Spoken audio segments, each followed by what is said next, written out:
ভোলাহাট আম চত্বর 0 পয়েন্ট সীমান্তে, ওইদিকে হচ্ছে মহানন্দা নদী। এই যে দেখুন মহানন্দা নদী। মহানন্দা নদীর ওই পার হচ্ছে ইন্ডিয়া, এ পার হচ্ছে বাংলাদেশ। দেখুন বন্ধুরা কি দর্শনীয় সিনারি।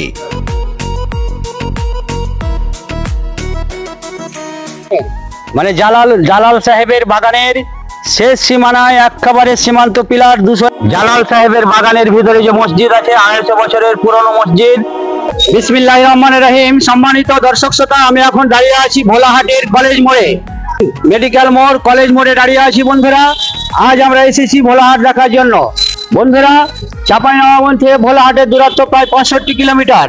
যদিও বাড়ি আমাদের চাঁপাইনবাবগঞ্জ শহর, কিন্তু ভোলাহাটে কোনোদিন আসা হয়নি। My life first time here coming. বন্ধুরা আজকে এসেছি আমাদের চাঁপাইনবাবগঞ্জের সীমান্ত থানা, ভোলাহাট থানা দেখার জন্য এসেছি।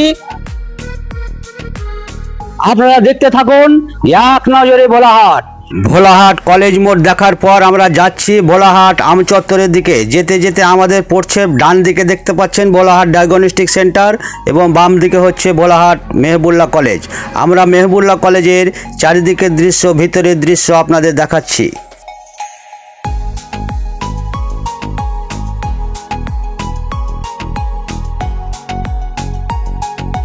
ভোলাহাট মেহবুল্লাহ কলেজের মেন গেট। আমরা গেট দিয়ে ভিতরে ঢুকছি এবং ভিতরের দৃশ্য আপনাদের দেখাচ্ছি।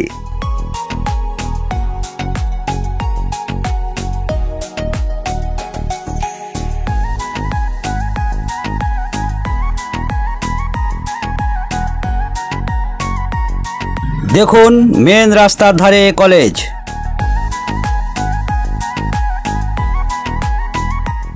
দেখুন ভোলাহাট সরকারি মহিলা কলেজ। বাইরের দৃশ্য দেখাচ্ছি। আমরা ভিতরে যেতে পারছি না, কারণ ভিতরে এইচএসসি পরীক্ষা চলছে, ভিতরে ঢোকা নিষেধ। আমরা বাইরের দৃশ্য দেখাচ্ছি। এটা হচ্ছে বন্ধুরা ভোলাহাটের আম চত্বর, পুরাতন বাস স্ট্যান্ড আম চত্বরে দাঁড়িয়ে আছি। দেখুন এটা হচ্ছে আম চত্বর, আমরা দাঁড়িয়ে আছি আম চত্বরে। বন্ধুরা আজ আমরা দেখাচ্ছি ভোলাহাটের দৃশ্য। ভোলাহাট আম চত্বরের ডান দিক দিয়ে আমরা যাচ্ছি। বন্ধুরা ভোলাহাটে সেই নাম করা বাংলাদেশের সর্ববৃহৎ, ধরা যায় দক্ষিণ এশিয়ার বৃহত্তম একটি আম বাগান, জালাল সাহেবের আম বাগান, যেখানে আছে একটি মসজিদ, যা 250 বছরের পুরনো মসজিদ আছে। জালাল সাহেবের কবরস্থান আছে। বন্ধুরা আরও আছে সীমান্ত পিলার এবং বাংলাদেশের শেষ সীমানা পার হয়ে যে বাগান চলে গেছে ইন্ডিয়ার ভিতর পর্যন্ত। বিশাল এক বাগান দেখব আমরা। এবং যেতে যেতে এই ভোলাহাটের প্রাকৃতিক দৃশ্য, রাস্তাঘাট দেখুন, অবকাঠামো আপনাদের সামনে দেখাচ্ছে। বন্ধুরা দেখুন সে প্রাচীনকালের একটি মন্দির, আজও যা দেখে বোঝা যায় এখানে বসতি অনেক পুরনো।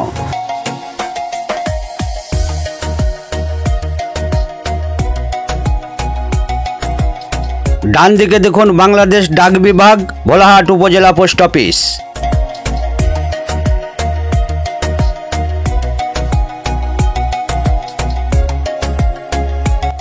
দেখুন ভোলাহাট থানা। বন্ধুরা আমরা যাচ্ছি ভোলাহাট জালাল সাহেবের বাগান এবং যেতে যেতে এসব স্থাপনাগুলো আপনাদের দেখাচ্ছি। খান সাহেবের বাগান কোন দিকে? খান সাহেবের বাগান কি বলে? বাগান একটা আছে, একটা ছোট মসজিদ আছে, কত কিলো হাত?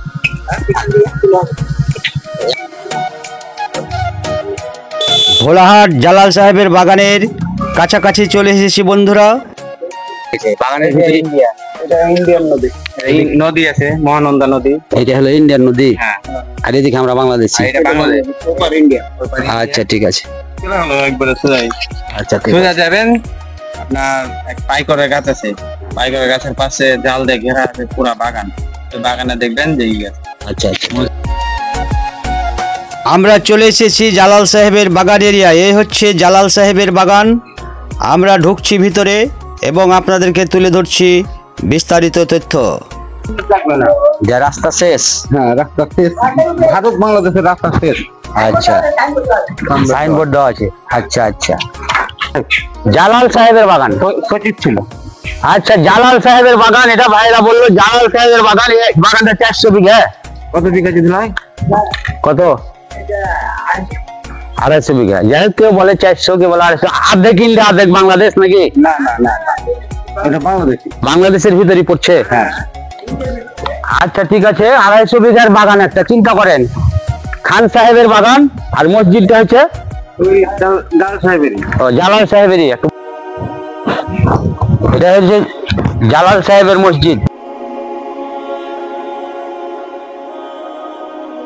বন্ধুরা আমি এখন দাঁড়িয়ে আছি ভোলাহাটের সীমান্তের জালাল সাহেবের বাগানের ভিতরে যে মসজিদ আছে, 250 বছরের পুরনো মসজিদ। এই মসজিদের সামনে দাঁড়িয়ে আছি বন্ধুরা। এটা জালাল সাহেব মসজিদ বলে সকলে, নাম হয়ে গেছে। এখানে কয়েকটি কবর আছে, 1 2 3 4 5, 5টি কবর আছে। যেমন এখানে নাম লেখা আছে মরহুমা ওয়ালি বিবি, মৃত্যু 1895। আর এখানে আছে মরহুমা সাহেদা বিবি, মৃত্যু 1916 ইংরেজি।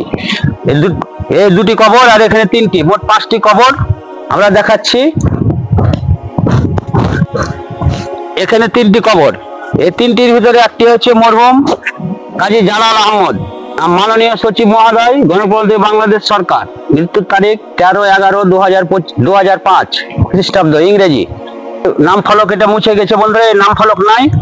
কাজী আজহার উদ্দিন আহমেদ, মৃত্যু 1946 ইংরেজি। যাই হোক, 5টি কবর, একটি মসজিদ। এটাই হচ্ছে বন্ধুরা ভোলাহাট জালাল সাহেবের বাগান। আমরা চারিদিকে দৃশ্য আপনাদের দেখাচ্ছি এবং সাথে সাথে দেখাচ্ছি এই মসজিদ স্থাপনা, যে কয়টি কবর ছিল সামনের দিকে দেখাচ্ছি, পিছনে একটি কবর স্থান আছে, কবর আছে। আমরা চারিদিকে দৃশ্য এই বাগানের আপনাদের সামনে তুলে ধরার চেষ্টা করছি বন্ধুরা, আপনারা আমাদের সঙ্গে থাকুন। দাঁড়িয়ে আছি, এটা হচ্ছে জালাল সাহেবের বাগানের কুড়া। আমরা যে কুড়া দেখেন না, অন্য অন্য বাগানে দেখেন না চাল দিয়ে করা থাকে কুড়া, যেহেতু বাগানটা যেহেতু বড় লোক বাগান, ধনী বাগান, 250 বিঘা, সেটা সুন্দরভাবে করা আছে নাকি ভাই? হ্যাঁ, এটা কুড়া লয়, এটা বাগানের কুড়া। ভাই আপনি যোগাইছেন, আম যোগাইছেন? আপনার বাড়ি কোথায়? ও, আম যোগাই রাখতে থাকেন 12 মাস থেকে, বাগান যোগাই ভাই।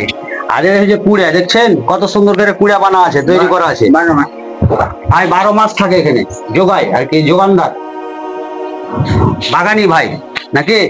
আপনার বাড়ি কি করছেন? 5 ডিগ্রি বাগানের বাগানে আছেন? আচ্ছা ঠিক আছে, ঠিক আছে, ধন্যবাদ।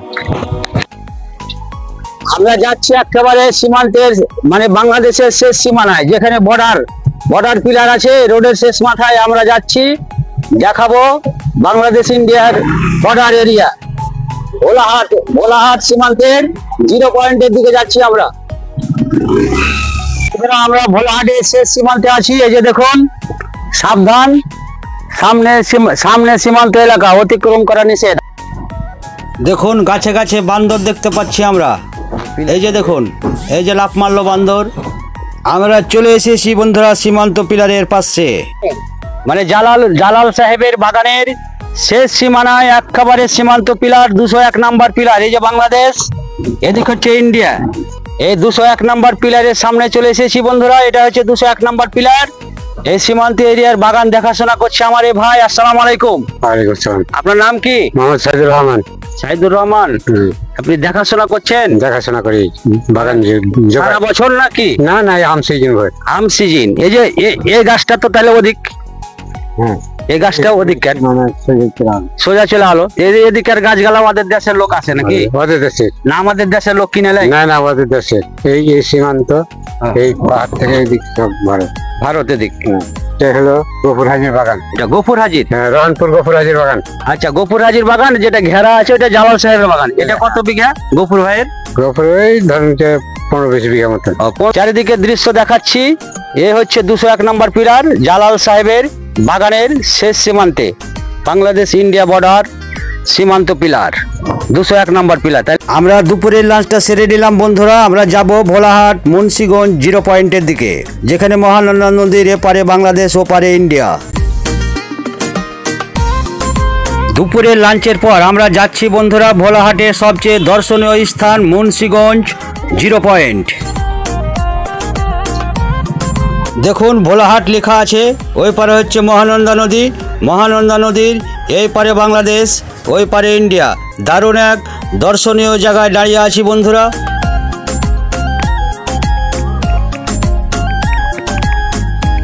সম্মানিত দর্শক শ্রোতা, আমি এখন দাঁড়িয়ে আছি চাঁপাইনবাবগঞ্জ জেলার ভোলাহাটের মুন্সিগঞ্জের 0 পয়েন্ট সীমান্তে। দেখুন মহানন্দা নদীর ধারে দাঁড়িয়ে আছি। মহানন্দা নদীর এই পার হচ্ছে বাংলাদেশ, ওই পার হচ্ছে ইন্ডিয়া। দেখুন কি দর্শনীয় জায়গা, সুন্দর লাগছে দেখতে বন্ধুরা। আমরা চারিদিকে দৃশ্য আপনাদের দেখাচ্ছি। দেখুন অপরূপ দৃশ্য, আমাদের বাংলাদেশের সীমান্ত এরিয়া, যেখানে নদী দ্বারা বেষ্টিত। এক পারে ইন্ডিয়া, এক পারে হচ্ছে আমার বাংলাদেশ। চাঁপাইনবাবগঞ্জের ভোলাহাটের মুন্সিগঞ্জ গ্রামের সেই নদীর ধারে দেখুন এক দর্শনীয় জায়গায় দাঁড়িয়ে আছি বন্ধুরা। আপনাদের সামনে চারিদিক তুলে ধরার চেষ্টা করছি। দেখুন বন্ধুরা, দর্শনীয় এক দৃশ্য, মহানন্দা নদীর ধারে আমাদের দেশের ছোট ছোট বাচ্চারা খেলাধুলা করছে, কেউ গোসল করছে, কেউ বা কাপড় চোপড় পরিষ্কার করছে, নৌকা নিয়ে দাঁড়িয়ে আছে। দেখুন এই সাইড হচ্ছে আমাদের বাংলাদেশ, আর মহানন্দা নদীর ওই পার হচ্ছে ইন্ডিয়া। দেখুন ইন্ডিয়ার ওই সাইডের দৃশ্য আপনাদের সামনে তুলে ধরছি আমাদের ক্যামেরার মাধ্যমে বন্ধুরা। দেখুন ওই পারে দেখুন নদীর ধারের মাঠে দেখুন বাচ্চা কাচ্চারা খেলাধুলা করছে, কিশোরেরা খেলাধুলা করছে, ফুটবল খেলছে, আনন্দ করছে। আমরা দূর থেকে দেখতে পাচ্ছি বন্ধুরা, আমরা ক্যামেরার মাধ্যমে তুলে ধরার চেষ্টা করছি। দারুণ এক দৃশ্য বন্ধুরা। আমি দাঁড়িয়ে আছি চাঁপাইনবাবগঞ্জ জেলার সেই ভোলাহাটের মুন্সিগঞ্জের মহানন্দা নদীর ধারে যে দর্শক গ্যালারি করা আছে, ওই গ্যালারির উপর থেকে আমরা এই চারিদিকে দৃশ্য আপনাদের সামনে ক্যামেরাবন্দি করার চেষ্টা করছি। বন্ধুরা, আজ আমরা এসেছিলাম এই চাঁপাইনবাবগঞ্জ সীমান্তের এই ভোলাহাট থানা, ভোলাহাট সদর দেখার জন্য। আমরা দর্শনীয় স্থান, রাস্তাঘাট, অবকাঠামো, জালাল সাহেবের বিশাল আমবাগান এবং বাগানের ভিতরে সেই 250 বছরের পুরনো মসজিদ, সীমান্ত এরিয়া আপনাদের সামনে তুলে ধরলাম বন্ধুরা। ভিডিওটি যদি ভালো লাগে ভিডিওটিতে একটি লাইক দিবেন, আমাদের চ্যানেলটি সাবস্ক্রাইব করবেন। ইনশাল্লাহ দেখা হবে পরবর্তী নতুন কোনো ভিডিওতে।